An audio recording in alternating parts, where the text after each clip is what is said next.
Independent polling shows Energy Minister Chris Bowen is at risk of losing his seat in Western Sydney. Tech millionaire Matt Kamenzuli leads the minister in independent polling that's been obtained by The Australian. Hello, welcome to Media Watch. I'm Linton Besser. And with the federal election just days away, a seismic shift is threatening the previously safe seat of one of Anthony Albanese's top generals. Chris Bowen could be on borrowed time. A new poll shows the Energy Minister is in danger of losing his Sydney seat to a local tech millionaire. Yes, the Energy Minister somehow fumbling his winning lead. And on the blower with 2GB's Ben Fordham was the independent upstart about to end Chris Bowen's parliamentary career. I would not have believed these results had I not been out in the field, for the last few months just working and talking to people.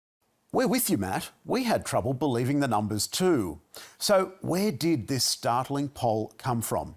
It first ran as an exclusive on page one of The Australian under the byline of veteran political journalist Dennis Shanahan. Shock polling has Bowen over and out. Compass polling shows him on just 19% support, well behind independent candidate Mr Kamenzuli on 41%. That's no swing, that's an earthquake. The shocking data was compiled on the basis of an MMS SMS poll with 1,003 respondents by independent polling company Compass.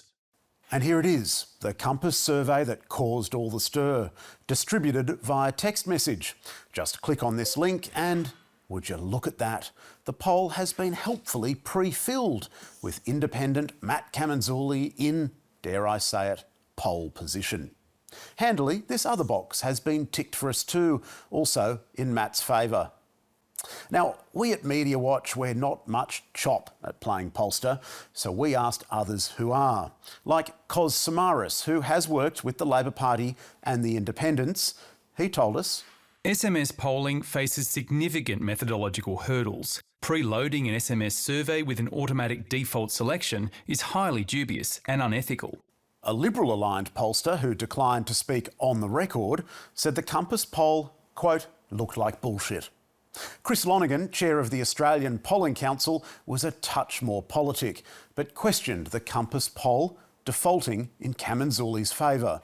This introduces bias towards the pre-filled response, in this case Matt Kamenzuli. Compass polling would need to disclose how they control for this bias and why they introduced this bias in the first place. We asked Compass, which, by the way, is not a member of the Australian Polling Council, whether its McMahon survey was funded by Matt Kamenzuli. It said not. And as for that pre-filled selection of Kamenzuli's name, not to worry, the company tells us its very sophisticated software automatically disregards any votes where users did not click again on the already clicked candidate or one of his rivals. While Compass polling insisted it had surveyed this seat for months, that its poll was independent and fairly weighted, its boss did confess that the way in which the survey defaulted to Kamenzuli's name maybe gave him a wee boost. There might be some slight effect. In any case, he had assured us any such snafu was neither here nor there. Do I think that has substantially distorted the results? I don't. Although the next day he took that back, saying it had no effect. Dennis Shanahan and The Australian didn't want to chat with us about the poll or its treatment by the newspaper. And, well, as they say, the proof is in the pudding. Who knows, maybe Compass was right. And come next week, we'll get to watch Chris Bowen put his things in a little cardboard box. But when so wild a change of weather is being forecast on page one of a national broadsheet, we reckon it's a bit of a shame that Dennis Shanahan and his colleagues failed to explore with their readers just how special this poll really was. Now we turn to this bizarre hit from the glorious 1980s. I said to me mate Al, "Hey, where can Marsu be, Al?" He said she can go out back with a fella, she's probably seen a cockatoo. If you can believe it, Ostentatious's 1983 Punfest Australiana enjoyed 8 weeks at the top of the charts. And for the past few years, he's been on a 40th anniversary tour in pubs and clubs across the country. with ABC Radio rolling out the welcome mat in local interviews like this. 40 years on, I'm still the king of comedy, mate. Travelling around, and I'm coming to Port Augusta, mate, the Flinders Hotel this Saturday night. Ostentatious, whose real name is Sandy Gutman, has featured regularly on the ABC, celebrating his briefly famous monologue and spruiking his upcoming shows across the country. These days the crowds are much more receptive and I get far less alcohol thrown at me than I did back in the early days.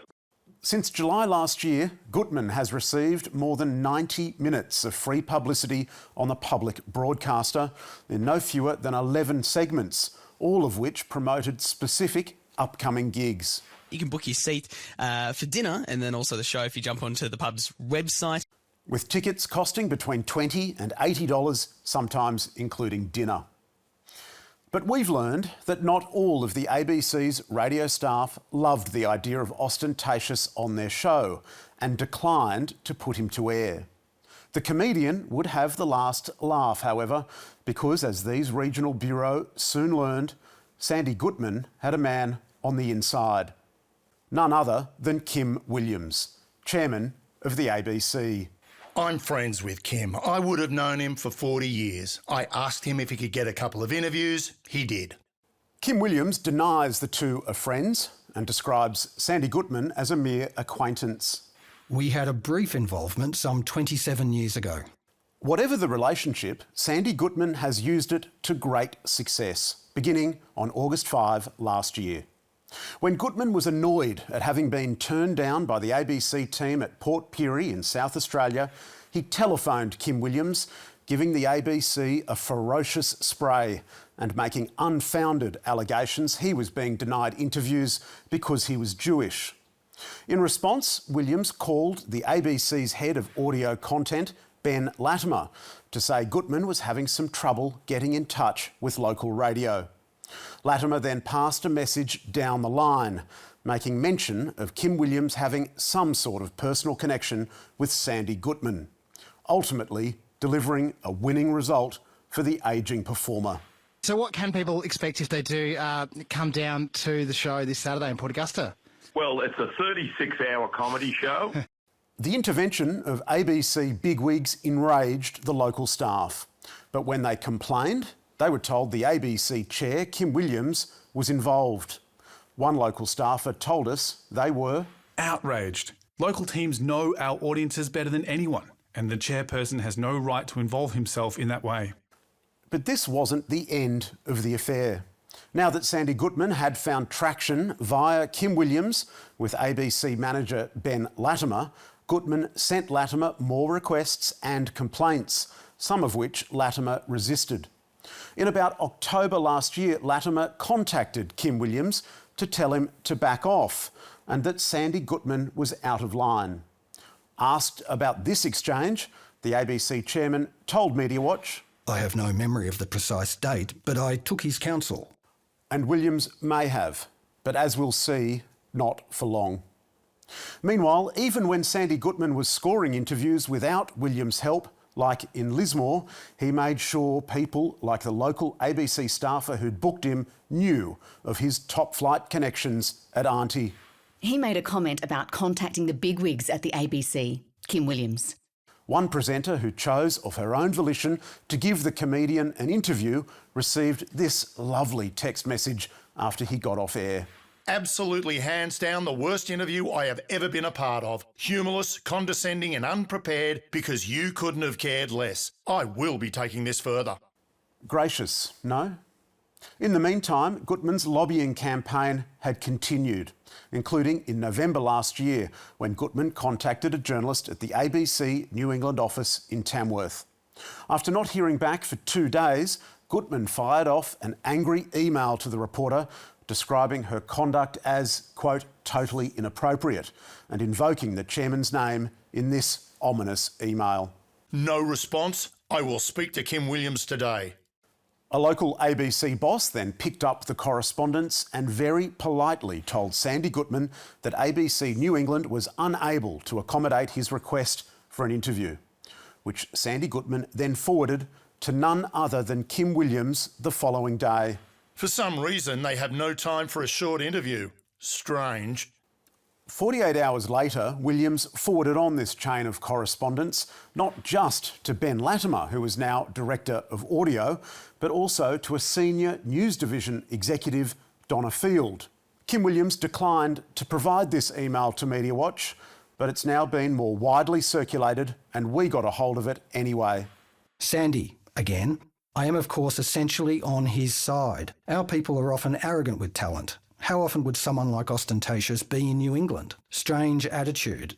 I know he can be demanding, but he is talent. I've included Donna because it's her patch. Donna, Ben can brief you if you need it. There's a backstory. We know that Donna Field, copied into that email, was on extended leave, did not see this email at the time, and ultimately did nothing in response to Williams' request. But those in her reporting chain did.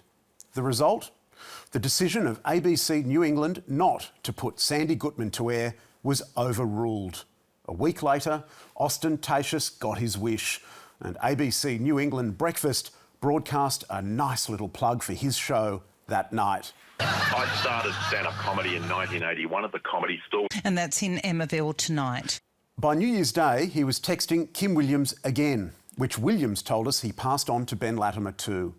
A month later, on February 4, then February 7, Kim Williams was passing on yet more of Sandy Gutman's lobbying to audio executive Ben Latimer, even though Williams had by now openly acknowledged that Latimer was not responsible for regional radio.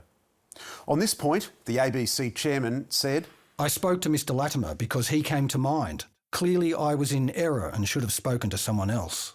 In fact, Gutman's crusade of backdoor influence only ceased last month, after the comedian contacted Latimer once again to try to land yet more airtime back in Tamworth. At last, Ben Latimer told Sandy Gutman that any future requests for airtime must go through local radio managers. It was an obvious and long overdue action from the senior ABC manager. The ABC's former editorial director, Alan Sunderland, told us the pressure from the chairman was inappropriate. The fact that it was not only passed on but acted upon by program teams who felt pressure to change their editorial judgment indicates a significant failure of process and judgment, both on the part of the chairman and senior management. Latimer did not personally give us a statement, but a spokeswoman for the ABC said it was proper and routine for the organisation to feature entertainers on its airwaves and that its management had recently counselled Gutman as to his behaviour. On Friday, Sandy Gutman sent us text messages walking back his earlier claims he and Kim Williams were friends. He told us, All I expected was some help with some interviews, and that's what I got from him and Ben Latimer. As for his treatment of ABC staff, if I overreacted on a couple of occasions, that is to do with frustration and the considerable workload. So, why did Kim Williams intervene on so many occasions on Sandy Gutman's behalf? He told us he was keenly aware of the sensitivity of Sandy Gutman's claims of anti-Semitism, however baseless, but that he offered Gutman no promises of airtime and that he did not at any time intervene and would never seek to override editorial judgment from local teams. There was no request from me beyond a review of the matter, and never at any stage an improper exercise of authority or any matter of personal interest. Kim Williams explained that his startling internal email was a reference to what I saw as an offhand manner in dealing with talent. On reflection, that was inappropriate. I accept that my comment can be seen as gratuitous. Adding, if there have been misunderstandings in the process or erroneous assumptions, I genuinely regret that they may have arisen. I understand my own role and the difference it has from that of the Managing Director and his senior leadership team, and the obligations which repose on us separately.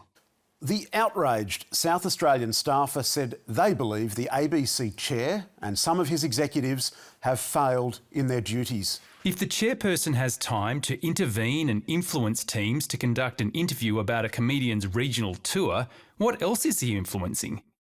It's not just on the front line of this organisation that people have been disturbed by the affair.